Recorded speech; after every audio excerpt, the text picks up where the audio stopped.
Thank you, Jess. It's such an honor to be here. I'm Gina Worth from Scape Landscape Architecture, partner and design principal, joined by just such a wonderful and talented consultant team, and so honored to be able to work on this transformative project for all of you in the city of Norwalk. So as a design team, it's very important for us to understand the deep history of a site. You might look at this site and say, oh, this is a retired power plant. It involves large industrial structures and a remnant ecological landscape, but it has a really deep and layered history. And learning more about that history is why we're here this evening, to learn from all of you. We wanted to start by sharing a bit of our historical research that would really drive the kind of core elements of the design. So we try and step back deep into geologic time to understand how Manresa Island began to form. This is a diagram depicting the retreat of the glaciers and the melting of the glacial valleys that ultimately became the Norwalk River, and the rock outcroppings that were scraped by the glaciers and revealed by the retreat that ultimately became the Norwalk Island series and Manresa Island as well. This glacial geologic action shaped a bountiful estuary that drew civilization to the waterfront in these places. This is true for indigenous history with the Sewanee people, salt people that are drawn here because of the bounty of this estuary. And it's also true in other areas of history, Norwalk's deep history as an oyster town and a place of kind of culture and harvesting of shellfish in and along the water. So water has always been at the core of this city and this specific site. Kind of at the turn of the century, a little bit before and a little bit after, was the establishment of the Manresa Institute, which also embraced its waterfront location as a religious retreat and place of recreation along the waterfront, but also respite and serenity along the waterfront. That led the next era of history at Manresa was the era of the proposal of the coal-fired power plant and its establishment here within this space. And I think our team has seen just the power of the community kind of advocating for this as a waterfront public destination, and is really inspired by the advocacy that went into kind of earlier eras of thinking and of visioning this place as a public site.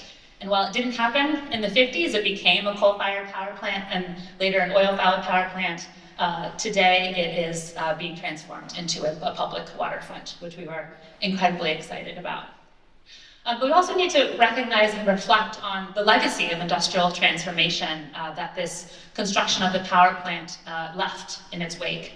So this series of images here simply maps the history of landfill and kind of island change over time. This is a kind of a profile of how island turned into a peninsula, both with the construction of the power plant. You can see it here in 1965, the power plant beginning to be constructed on the southern tip of the site, but also some of the coastal wetlands that previously existed beginning to be filled in with coal ash or fly ash, a waste product from the coal-fired power plant.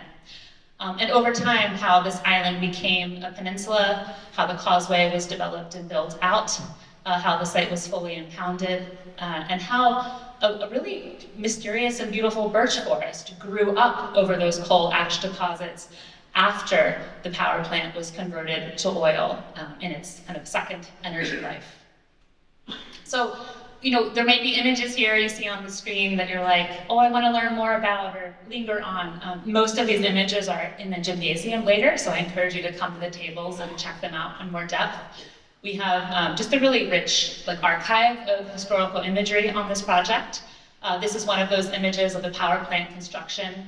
Literally, you're seeing it here, kind of rise out of the marshlands of the smokestack in the foreground here, just beginning construction before it's fully developed. And also the barge dike and excavation happening for the deeper water harbor inlet on the site. This is an image of the coal-fired power plant in the 60s. It was operational with the conveyor belt system bringing coal into the power plant itself, the fly ash deposits kind of being piped in the slurry to the many different diked pond systems, and the kind of the peninsula-ification of the island.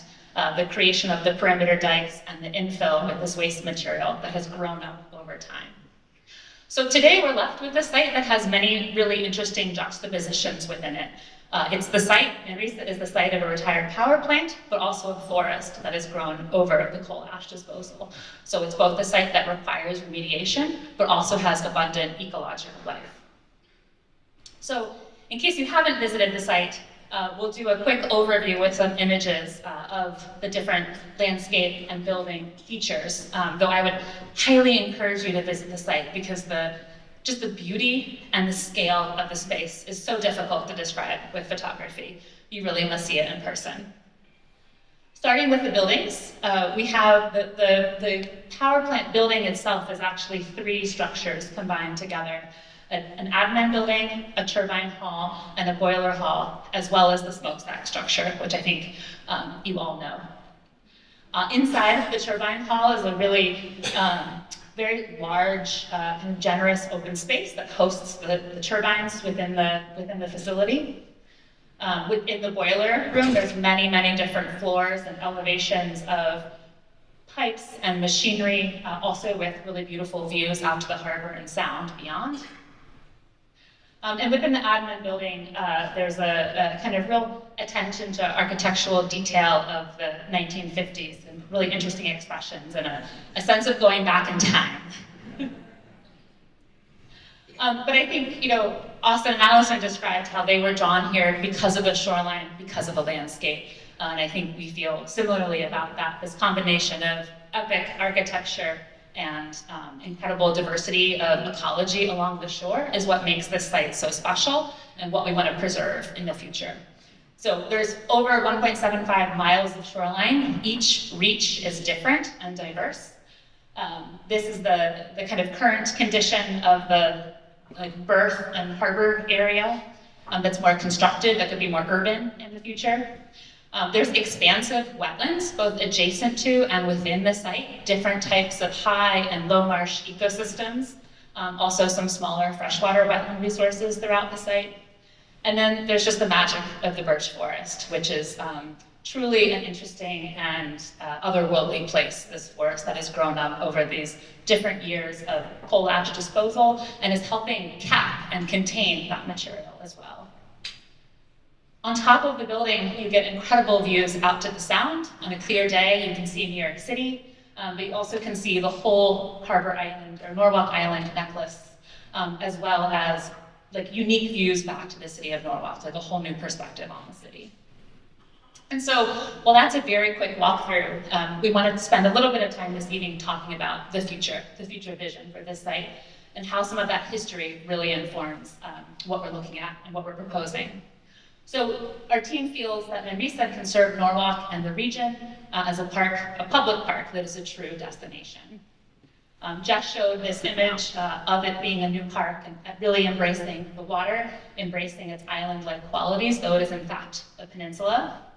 And we wanted to share 3 guiding principles that our design team has brought to this conceptual design. And tonight we want to talk about all of these with you. The first is that we want to create a diverse and immersive waterfront, really celebrate and magnify the difference in the waterfront edges, and not replicate kinds of waterfront conditions that you already find in Norwalk parks, but create very unique waterfront conditions, naturalized beaches, rocky tide pools, wetland boardwalks, experiences that are difficult to find on the public waterfront in the region. Secondly, we want to enhance Manresa's wild places. These places like the gray birch forest that exist because of this unique urban ecology, and places like the marsh system, these are very important ecological spaces. And while much of them require remediation, we want to think about sensitive ways to remediate them over time that are safe for public access and encourage more passive forms of recreation within those spaces. And thirdly, I think there's real opportunity for unique, kind of family-oriented, more active programming on the site. And we would like to concentrate those programs on the areas that are already most disturbed and the areas that are simplest to remediate and can be done in the most efficient manner. And so we're concentrating program at the core around the building where there already is a lot of site disturbance today. That's translated into the conceptual plan that you see here. We have these printed out in the gymnasium and in the lounge, so we'll spend some time with them there. But the kind of greener tones right now, just for a high-level overview, the greener tones represent the more like passive ecological spaces, like the marsh areas and the forested zones with walkways and new ecologies proposed within them. And then the lower area, the kind of active core of the site around the power plant and building host more active programs like a lawn, a kind of wild beach, a play area, the harbor promenade, some of these zones that might be more energized with people and programs. So you can get a sense of that in our bird's eye image. And so we make images like these, we're trying to convey the potential of a vision, and we know these images will evolve as the design evolves and as we hear feedback from you. We wanted to start by also just sharing the driving goals that are helping shape the vision that you're seeing today, because these are very important to our team and Manresa Island Corporation, and we would love to hear your feedback on these goals. The first goal is this is meant to be a place like no other, a magnetic, otherworldly destination for recreation and retreat that celebrates Manresa's regional context. It's meant to be an island for all, welcoming you regardless of your age or background or ability. A hub for learning and discovery, a network of public spaces dedicated to year-round experiential learning and engaging public programming, supported by a backbone of revenue-generating activities. It's also meant to be a revitalized ecology, heal and enhance Manresa's coastal ecosystems and post-industrial wilds in order to cultivate a landscape that is healthy, safe, and vibrant. And finally, a model of future forward thinking. We want to connect building and landscape through an integrated system of technology, sustainability, and resiliency measures that are a model for the greater region, as Jess shared with her slide about the power plants in the area. And so that leads us to this vision. And so we're going to do just a very quick tour of some of these spaces that are being proposed. And as Austin said, we will be doing a deeper dive into programming at our next meeting with a lot more time and focus on each individual area. So to start off, I think there's just a huge amount of embodied carbon and energy in the structures here. And when you think about a sustainable site design, a real goal is always to use as much of what is there as possible. And I think that really applies to these buildings. They have a really interesting architectural system and frame. And what we're showing here is the repurposing of these buildings into different community-facing facilities. You're looking at the turbine hall and admin building being repurposed into event space and spaces that support events.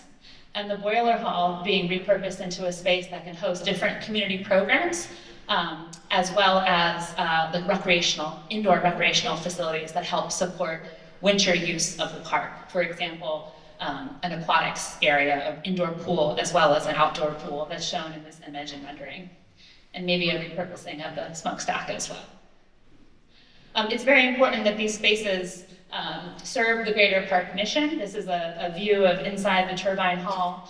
With more questions about the architecture, definitely come to the architecture table and speak with Big. We'll be speaking more at our next meeting about the building composition. But some of these really large event spaces would be very helpful thinking about Norwalk's needs in the future, even trying to plan the event. This evening, there were limited venues where we could host this many people. We'd love to do it on the site. So you can see the buildings here in this image, these three structures coming together. It's very important that there's a strong relationship between what happens inside and what happens outside. And so we're thinking about how spaces like indoor pools and outdoor pools can transition down to a more naturalized recreational beach. That's an attraction for local Norwalk families. And also spill out into larger areas that are more for passive recreation, like a large lawn for gathering or playing frisbee or having a picnic. This is another one of those views, kind of sharing that potential indoor-outdoor connection. An indoor pool, cascading into the outdoor pool, cascading into the beach beyond. And a view of the community harbor, that harbor which today has the harder edges being repurposed and kind of lifted to be more resilient and turned into a more urban harbor promenade that could host different water-based programs, like potentially boat tie-ups or educational vessels or water-based transportation, like a ferry system to the site. In the background of this image, this is our more actively programmed area. You can see a large zone that's dedicated to play space, a really innovative and unique play space inspired by some of the post-industrial elements of the site. So Jess shared this image of looking down the harbor promenade towards a renovated pier and out toward the Norwalk Islands. Now we're moving to some of the more passive, ecological focused areas of the site. This is the large birch forest. We're exploring different strategies for safe access to the forest, whether it's through lifted pathways or bermed up areas that can allow the forest to remediate over time, but still encourage active walking paths and places for passive recreation throughout, as well as spaces like a restored white cedar swamp to create really new ecosystems on the site that help enrich the site's ecology and provide opportunities for environmental education and learning. And many of these trails that we're imagining, one is very important. It's a perimeter trail, a multi-use trail that can serve both pedestrians and bicyclists, provide views of the water, and allow people to kind of circumnavigate the site and have different loops and experiences, and kind of build their own adventure. And this image here is depicting the northwestern portion of the site. And there's a couple of things happening. One is a celebration of the large marsh system that exists today, trying to preserve that marsh, but also add a very delicate light touch network of boardwalks that moves through it to allow for education and monitoring of the marsh over time with sea level rise. And we're also thinking about a new road network. So if you drive into the site today, you actually drive along this roadway and into the site within this portion. And we're proposing to transform today's road into a pedestrian walkway, which is much lighter touch on the land, and build a new road that moves through the forest, pulling that vehicular activity away from the marsh, and also lifting it to be more resilient to future flooding within the area. And so this unlocks a whole new way to kind of experience both restored marshlands and existing marshlands on the site, as you can see in the images we've provided.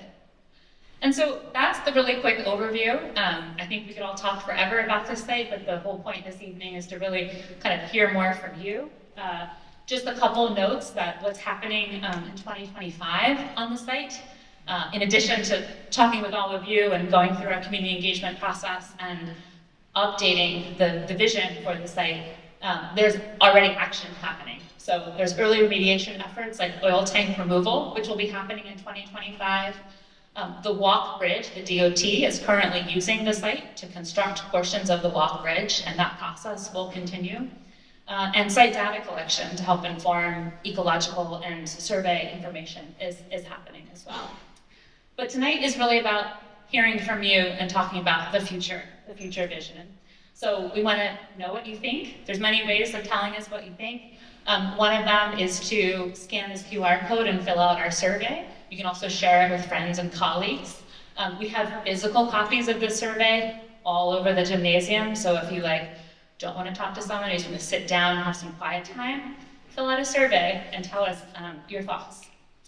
Also, we know people might be a small business in the community and interested in how they could get involved or be a part of the park as it evolves, or just be interested in being more engaged. So visit ManresaIslandPark.org to get updated on future events, but also get engaged in the project.